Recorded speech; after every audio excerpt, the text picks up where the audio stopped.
सबसे पहले जो ब्रह्मा जी के 10 मानस पुत्र थे, तो एक वंश चला था जो सूर्य वंश कहलाया।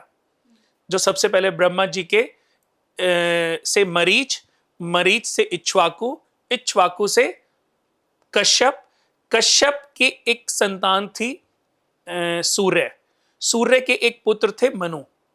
यानी कि कश्यप ऋषि की वैसे तो बहुत सारी पत्नियां थी, दिति जिनसे सारे दैत्य पैदा हुए हैं, राक्षस पैदा हुए हैं, अदिति जिनसे सारे देवता पैदा हुए हैं, और भास्कर देव ने भी अदिति माता के गर्भ से जन्म लेने के बाद इनका नाम सूर्य भगवान पड़ा, सूर्य पड़ा।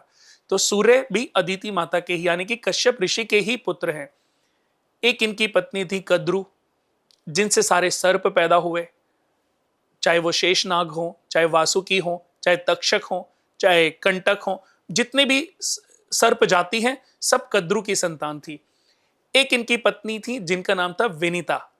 विनीता के 2 पुत्र हुए, 2 अंडों को जन्म दिया। एक अंडे को उन्होंने जिज्ञासावश जल्दी फोड़ दिया, तो उनके ऊपर का शरीर तो पूरा डेवलप हो गया लेकिन पांव डेवलप नहीं हुए। तो बाद में वो, और उनका नाम पड़ा अरुण। अरुण देवता सूर्य भगवान के सारथी बन गए। फिर दोबारा कश्यप ऋषि ने उनको समझाया, तो उन्होंने कहा कि मेरे को एक ऐसा इतनी शक्तियों वाला पुत्र चाहिए, इतना तेजस्वी चाहिए। तब उनके घर में दोबारा उन्होंने एक अंडे को जन्म दिया, और पूर्ण समय होने के बाद जब उस अंडे से बच्चा उत्पन्न हुआ, उनका नाम पड़ा गरुड़।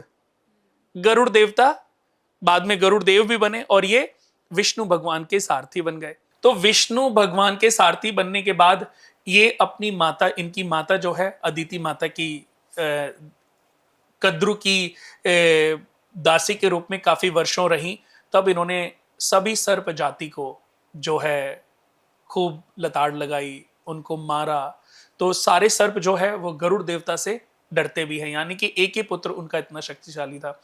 तो मनु कश्यप ऋषि के एक पुत्र थे सूर्य, सूर्य जो कि अदिति माता से उत्पन्न हुए थे। तो अदिति माता, सूर्य भगवान का जब जन्म हुआ, तो जब बड़े हुए तो इनकी भी शादी हुई। तो इनकी शादी हुई संज्ञा से। संज्ञा से जो इनको एक पुत्र पैदा हुए, उनका नाम था मनु, जिनके पास मनुस्मृतियां थी, और मनु धरती पर आने वाले पहले मनुष्य थे। तो ये सूर्यवंश चला। अब इसी में जब ये वंश आगे बढ़ा, तो मनु जो पहले मनुष्य थे, उन्होंने विष्णु भगवान की घोर तपस्या की, घोर तप किया, उनको प्रसन्न भी कर लिया। प्रसन्न करने के बाद उनकी पत्नी ने भी और उन्होंने भी, दोनों ने तप किया और उनको प्रसन्न कर लिया। प्रसन्न होने के बाद विष्णु भगवान ने उनको वरदान मांगने के लिए बोला। तो उन्होंने बोला कि मैं आपको अपने पुत्र के रूप में चाहता हूं, यानी कि आप हमारी संतान के रूप में जन्म लो।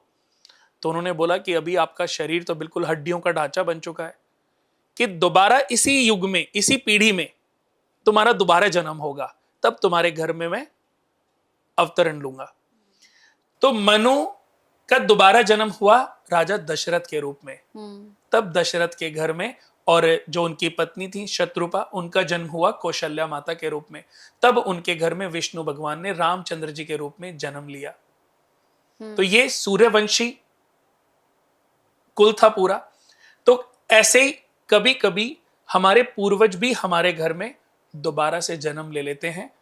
वो कोई विश, कोई कहते ना कि अपनी पीढ़ी को उन्होंने स्ट्रगल करते देखा, लेकिन तारने के लिए वो दोबारा आ गए। जैसे कि एक उदाहरण देता हूं, आज दुनिया के सबसे रईस इंसान कौन है? अंबानी जी।